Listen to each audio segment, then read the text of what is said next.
Сәлеметсіздер ме, құрметті оқушылар? Бүгінгі өтетін жаңа сабағымыздың тақырыбы бір шаңырақ астында. Оқулықта 30-шы сабақ 91-ші бетті ашып қарауларыңызға болады. Бүгінгі сабағымыздың мақсаты елімізде тұратын ұлттар мен ұлыстардың арасындағы достық пен ынтымақты дәріптеу, оқушылардың Қазақстанға деген патриоттық сезімін ояту, өзара жағымды қарым-қатынасты дамыту, Қазақстанда тұрып жатқан басқа ұлт өкілдерінің Қазақстан халқына деген сыйластығын, ұлттық қатынасын нығайту, өзара достықты, отанын құрметтеуге тәрбиелеу. Оқушылар, бүгінгі сабағымызда Қазақстан Халқы Ассамблеясы туралы білеміз. Ауызша және жазбаша жұмыстарды орындау кезінде термин сөздерінің мағынасын білеміз. Шаңырақ әнін орындаймыз.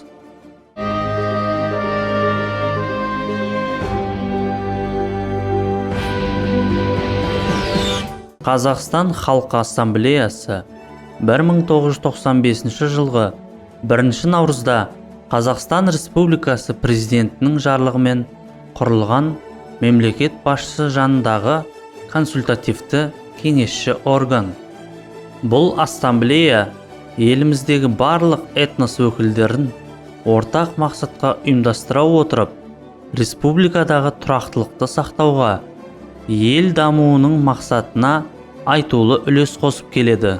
Қазір республикада Қазақстан этностарының мәдениеттері, тілдері, дәстүрінің дамуына қажетті барлық жағдай жасалған. Қазақстан Халқы Ассамблеясы мемлекеттік ұлттық саясатты жақсартуға және іске асыруға ықпал ететін мекеме.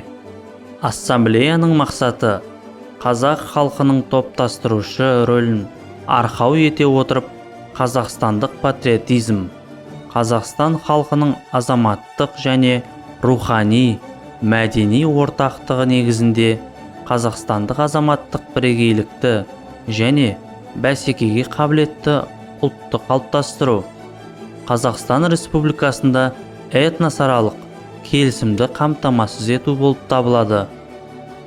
Ендеше оқушылар, ассамблея сөзінің мағынасына келер болсақ, ассамблея француз тілінде жиналыс дегенді білдіреді. Белгілі бір мәселелерді шешу немесе талқылауға арналған жиналыс. Ал этнос сөзінің мағынасына келер болсақ, этнос әлеуметтік тұтастық пен өзіндік қалыптасқан қарым-қатынасы бар қауым. Ал оқушылар, Қазақстан Халқы Ассамблеясы туралы қысқа ресми мәліметтермен сіздерді таныстырып өтейін. Жігерлі болса ер болар, бірлікте болса ел болар деп жыралыбы Жамбыл атамыз бекер айтпаса керек. 130-дан астам ұлт өкілі бір атаның баласындай ынтымақ пен бірлікте өмір сүріп жатқандығы даналық сөзімізге айғақ. Сол күннен бастап халықтар арасындағы келісім мен толеранттылықты нығайтуға барша этнос өкілі жұмылдырылып, елімізді дамыту бағытында орасан зор қызмет атқарылуда. 2007 жылы ассамблеяға конституциялық мәртебе беріліп, нәтижесінде мәжіліске 9 депутат сайлау құқығына ие болды. Ал бір жылдан кейін мемлекет басшысы Қазақстан Халқы Ассамблеясы туралы әлемде баламасы жоқ құжатқа қол қойды.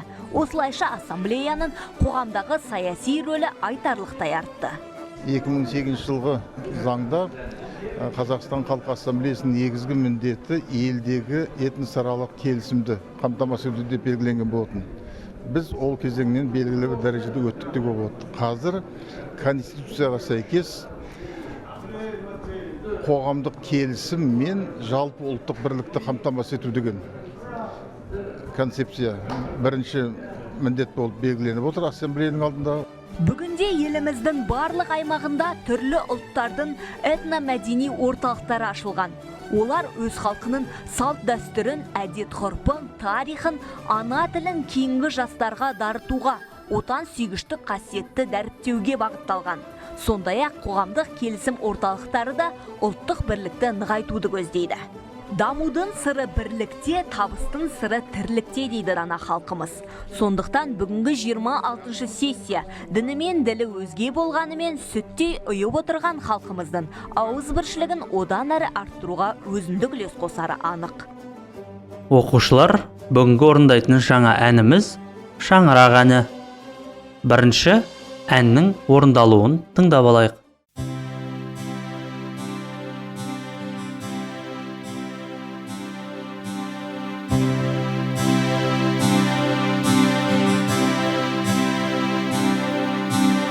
Екендеп мәңгі бақпасын,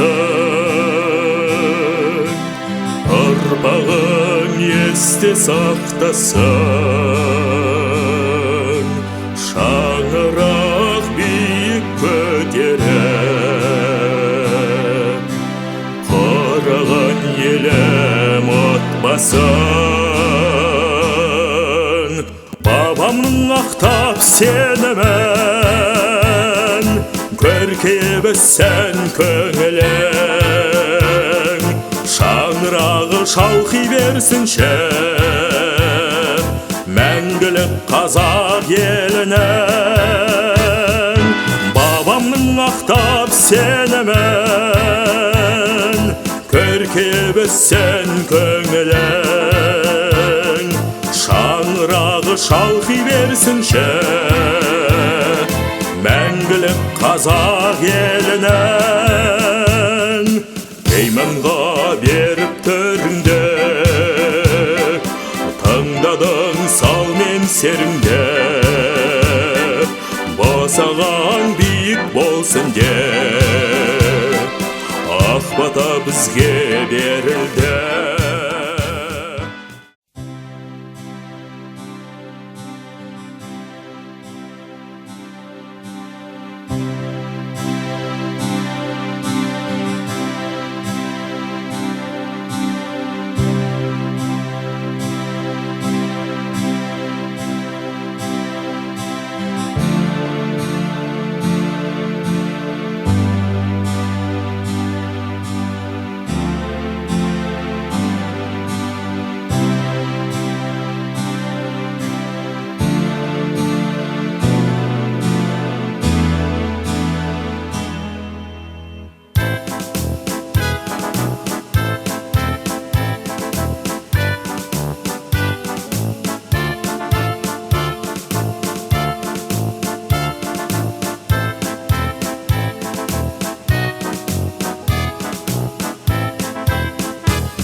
Құрметті оқушылар, үйге тапсырма Қазақстан Халқы Ассамблеясы жайлы оқимыз.